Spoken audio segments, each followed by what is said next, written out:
اعوذ باللہ من الشیطان الرجیم بسم اللہ الرحمن الرحیم۔ سورہ سعد آیات نمبر 41 تا 64 میں رسول اللہ صلی اللہ علیہ وآلہ وسلم کی تسلی کے لیے حضرت ایوب اور کچھ دوسرے انبیاء کا ذکر جنہیں بڑی بڑی آزمائشیں پیش آئیں، لیکن انہوں نے صبر و استقامت سے کام لیا اور بالآخر اللہ نے انہیں کامیابی سے ہمکنار کیا۔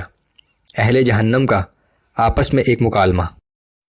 اعوذ باللہ من الشیطان الرجیم واذکر عبدنا ایوب اذ نادى ربه انی مسنی الشیطان بنصب وعذاب۔ اور ہمارے بندے ایوب علیہ السلام کا تذکرہ بھی کیجیے جب انہوں نے اپنے رب کو پکارا کہ شیطان نے مجھے سخت تکلیف اور اذیت میں ڈال دیا ہے۔ ارکض برجلک هذا مغتسل بارد وشراب۔ ہم نے حکم دیا کہ اپنا پیر زمین پر مارو کہ یہ تمہارے نہانے اور پینے کے لیے ٹھنڈے پانی کا چشمہ نکل آیا ہے۔ وَوَهَبْنَا لَهُ أَهْلَهُ وَمِثْلَهُمْ مَعَهُمْ رَحْمَةً مِنَّا وَذِكْرَى لِأُولِي الْأَلْبَابِ۔ اور ہم نے انہیں ان کے اہل و عیال واپس کر دیے اور اتنے ہی اور بھی عطا کیے۔ یہ ہماری طرف سے رحمت تھی اور اس لیے بھی کہ یہ اہل عقل و دانش کے لیے یادگار بن جائے۔ وَخُذْ بِيَدِكَ ضِغْثًا فَاضْرِبْ بِهِ وَلَا تَحْنَثْ۔ اور ہم نے اس سے کہا کہ اپنے ہاتھ میں تنکوں کا مٹھا پکڑ کر اس سے ضرب لگاؤ اور اپنی قسم نہ توڑو۔ إِنَّا وَجَدْنَاهُ صَابِرًا نِعْمَ الْعَبْدُ إِنَّهُ أَوَّابٌ۔ بے شک ہم نے ایوب کو بڑا صبر کرنے والا پایا، وہ بہت خوب بندہ تھا، بے شک وہ ہماری طرف بہت رجوع کرنے والا تھا۔ وَاذْكُرْ عِبَادَنَا إِبْرَاهِيمَ وَإِسْحَاقَ وَيَعْقُوبَ أُولِي الْأَيْدِي وَالْأَبْصَارِ۔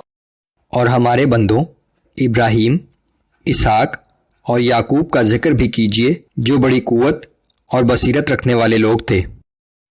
اِنَّا أَخْلَصْنَاهُمْ بِخَالِصَةٍ ذِكْرَ الدَّارِ۔ ہم نے انہیں ایک خاص صفت کی بنا پر برگزیدہ کیا تھا کہ وہ ہر وقت دار آخرت کو یاد کرتے تھے۔ وَإِنَّهُمْ عِندَنَا لَمِنَ الْمُصْطَفَيْنَ الْأَخْيَارِ۔ یقیناً یہ سب لوگ ہمارے نزدیک برگزیدہ اور بہترین لوگ تھے۔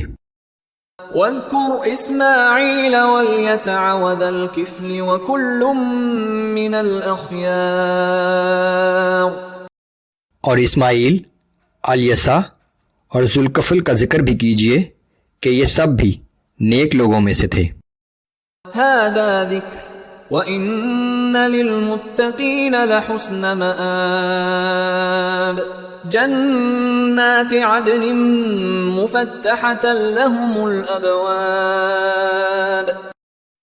یہ انبیاء کا تذکرہ ایک نصیحت تھی، اور یاد رکھو کہ پرہیزگاروں کے لیے یقیناً ایک بہت اچھا ٹھکانہ ہے جو کہ ہمیشہ ہمیشہ رہنے والے باغات ہیں جن کے دروازے ان کے لیے کھلے ہوئے ہوں گے۔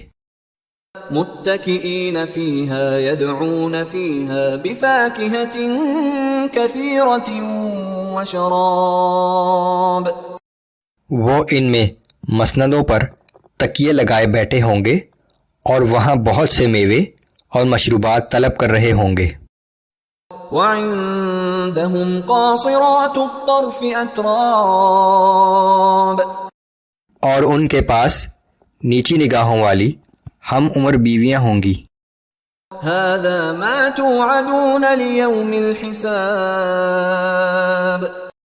یہ ہیں وہ نعمتیں جو یوم حساب کو دینے کا تم سے وعدہ کیا جا رہا ہے۔ ان هذا لرزقنا ما له من نفاد، بے شک یہ ہمارا عطا کردہ رزق ہے جو کبھی ختم نہیں ہوگا۔ هذا وان للطاغین لشر مآب، یہ تو ہے پرہیزگاروں کا صلہ، اور یقیناً سرکشوں کا ٹھکانہ بہت برا ہوگا۔ جہنم یصلونها فبئس المہاد، وہ جہنم جہاں وہ آگ میں جھلس جائیں گے کتنی بری آرام گاہ ہے۔ هذا فليذوقوه حمیم وغساق، یہ کھولتا ہوا پانی اور پیپ ہے، سو اب یہ سرکش لوگ اس کا مزہ چکھیں۔ وآخر من شکلہ ازواج، اور اس کے علاوہ اسی قسم کے دوسرے عذاب جن کا مزہ یہ سرکش لوگ چکھیں گے۔ هذا فوج مقتحم معكم لا مرحبا بهم انهم صالوا النار، دیکھو یہ ایک اور جماعت ہے جو تمہارے ساتھ جہنم میں گرنے والی ہے، یہ ہلاک و برباد ہو جائیں۔ یہ تو سب جہنم ہی میں داخل ہو رہے ہیں۔ یہ اہل جہنم کے مختلف گروہوں کے آپس میں مکالمات ہیں۔ قالوا بل انتم لا مرحبا بكم انتم قدمتموه لنا فبئس القرار، وہ جواب دیں گے کہ تم ہی ہلاک و برباد ہو جاؤ، تم ہی یہ عذاب ہمارے آگے لائے ہو، پس کیا ہی برا ٹھکانہ ہے۔ قالوا ربنا من قدم لنا هذا فزده عذابا ضعفا في النار، پھر وہ کہیں گے کہ اے ہمارے رب، جن لوگوں نے ہمیں اس انجام تک پہنچایا انہیں جہنم میں دگنا عذاب دے۔ وقالوا ما لنا لا نرى رجالا كنا نعدهم من الاشرار، اور اہل جہنم آپس میں کہیں گے کہ کیا بات ہے، ہم یہاں ان لوگوں کو نہیں دیکھتے جنہیں ہم برے لوگوں میں شمار کیا کرتے تھے۔ اتخذناهم سخريا ام زاغت عنهم الابصار، کیا دنیا میں ہم نے ناحق ان کا مذاق بنا رکھا تھا یا آج وہ ہماری نظروں سے اوجھل ہو گئے ہیں؟